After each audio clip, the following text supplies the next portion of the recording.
Hey guys, Kyle the Death Knight of Anime here, bringing you my review for My Hero Academia Season 3, Episode 6. And right off the bat, I gotta say that this was a very good episode. Like, there was something always happening, always on, and just like, it was just a constant, like, but it was just a constant back and forth between the heroes and the villains. And this one where it's like, okay, can we please take a break or something like that?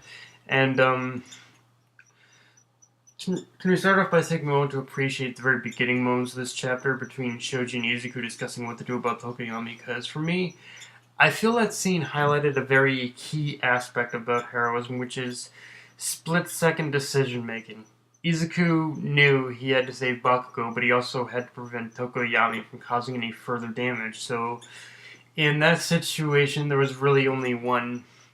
There was really only one there's only one option in that scenario, which is to bring Bakugo and Tokoyami together, and they even killed two birds with one stone, which two birds with one.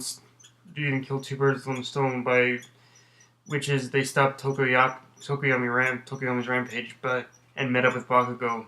Of course, they still couldn't stop the inevitable, I guess, and I think now having said that, I think to me, I definitely didn't mind. To me, it's one of those things where I didn't mind that Izuku came up with. I didn't mind that Izuku actually came up with that solution. But to me, it I think it was in terms of how it was solved. It seemed, I'm not sure why, but for me, it seemed a little too easy. I guess is the right way to say it, because for me, I'm kind of always under that impression that with when it comes to heroism, there's always going to be things you can and can't do. Like there's always going to be there's always going to be things that even the greatest hero can't do, and you have to prioritize what's more important. So, as much as I loved how they pretty much saved Tokoyami and whatnot, I do think that the lesson would have been a bit stronger if pretty much Izuku had just pretty much left had pretty much left Izuku had left Shoji behind and went on to meet up with Bakugo. But at the same time, I can definitely understand basically how the two events would definitely end up correlating, because because Bakugo and pretty much Todoroki are the only ones who pretty much have the power in order to stop Tokoyami's rampage. So yeah, it's one of those things where it's a plot convenience, but it's one of those things where it's basically a good plot convenience, but I feel the whole scenario in itself could have been handled maybe a little bit better by just having Izuku pretty much go on ahead or something like that. I don't know. Now, Bakugo and Tokoyami were captured, and we officially learned why, which is that the League of Villains do in fact want to recruit him, which, honestly, I bid them good luck with that, because from what we've observed of Bakugo's development thus far, I get the feeling nothing short of hypnosis is going to get him on their side. Although, if One For All is there, then is going to meet them at the headquarters or whatnot, then another alternative would be to steal his quirk if he doesn't comply. And okay, and all right, so and it's funny, even with basically all the shit going on of them trying to get Bakugo back after that guy in the top hat basically I don't know, like turn him into a marble or something.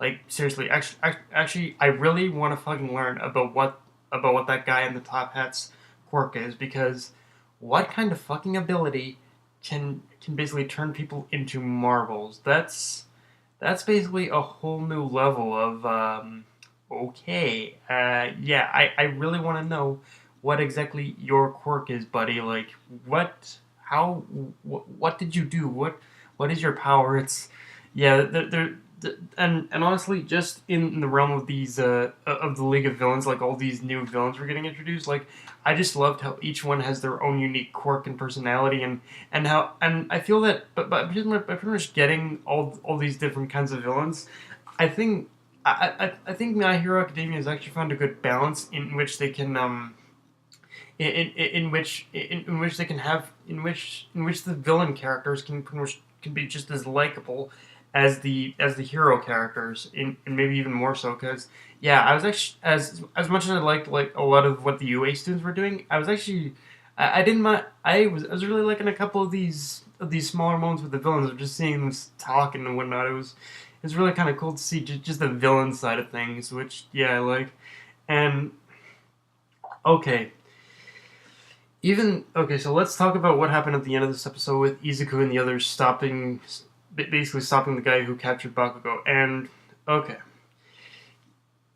even though Izuku and the others stopped the villain who captured Bakugo and Tokoyami, it it looks like they flew right in from the frying pan and into the fire. And I'm not entirely convinced this arc still won't end with Bakugo being captured, because like I said, this arc has a lot of similarities to Zabu's arc and the Sasuke retrieval arc of Naruto, but I feel this one is building up the tension a little better by basically having this constant back and forth between the UA students and villains in their attempts to see who can win this game of tug of war with Bakugo. And yeah, like I know I'm gonna get a lot of flack for basically comparing Naruto with this one, but yeah, I do feel that as much as I love the Sasuke retrieval arc, it was as it went on, it was kind of obvious of what was going to happen in the end. But with this one, with this one, it's kind of one of those things where yeah, I have a pretty good idea as to what's going to happen in the end, but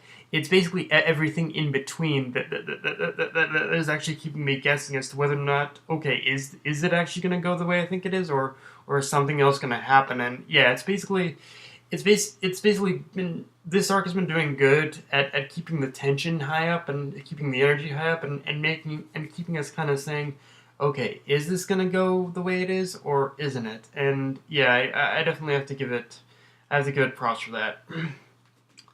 um, and speaking of, and okay, so one villain we pretty much definitely got a lot of showcase of in this episode was Toga. And the one thing we learned about her is just how psychotic she actually is in this episode. Because while overall the fight of Ochiko and basically Sue versus Toga was good, it was a good fight in terms of giving all of them spotlight, like and seeing and just see Ochiko just going in and remembering her and even constantly remembering her moves with Gunhead. Like I like how My Hero Academia with Ochiko specifically is remembering to keep the lessons that they learned intact. And with Ochiko, she continuously remembers her training with Gunhead and how useful it is. So yeah, it became useful in pinning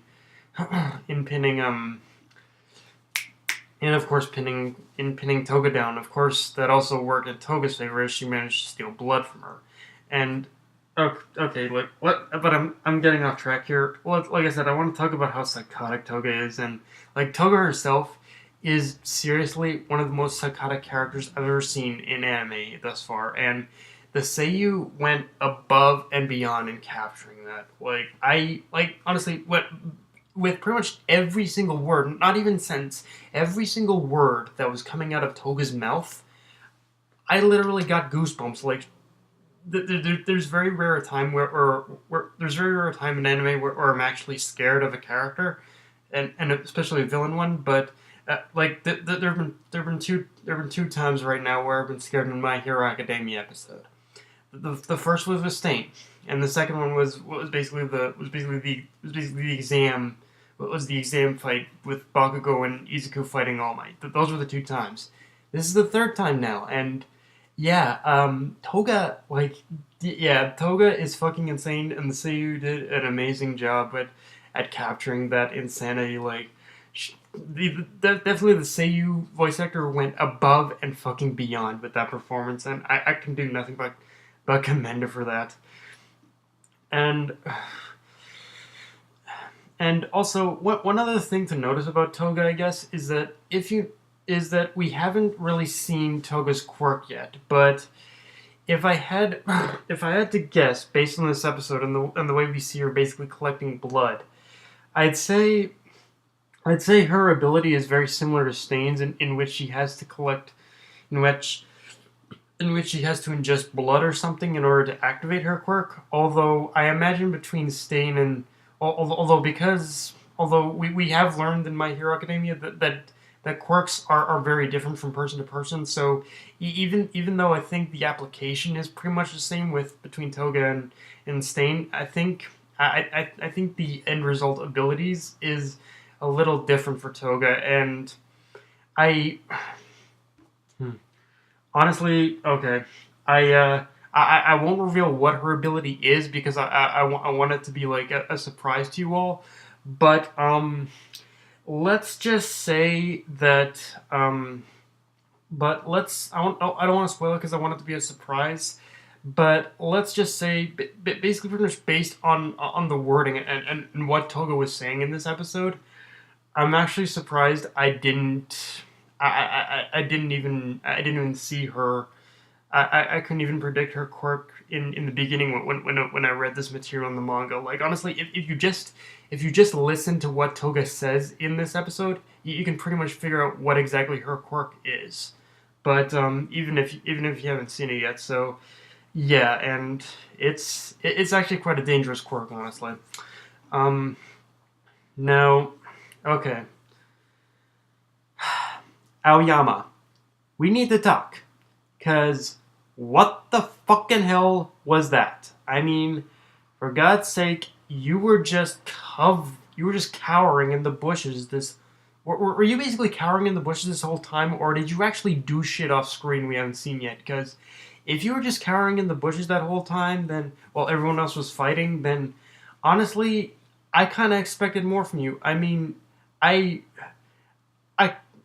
I'm willing. I mean, I'm willing to give you a little leeway, as it looks like you weren't wearing your belt. But seriously, that's something like seriously cowering in the bushes, hiding from the villains. That's something I expect from Mineta, but not you.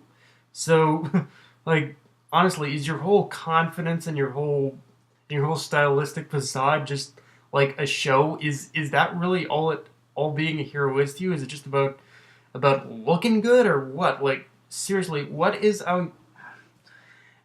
does okay, after this, Aoyama really needs some freaking development because he, because Aoyama just at this point, after this, I'm convinced that Aoyama is just kind of there for like is just trying to be a hero because he thinks being a hero is about looking good. Like, seriously, it's more than that, asshole. You actually have to fight real villains. So, yeah, Aoyama, you're kind of on my shit list right now. But yeah, guys, that's my review. If you enjoyed the video, like, comment, subscribe, follow me on Twitter and Facebook. Death Knight Runway, signing off. Later, guys.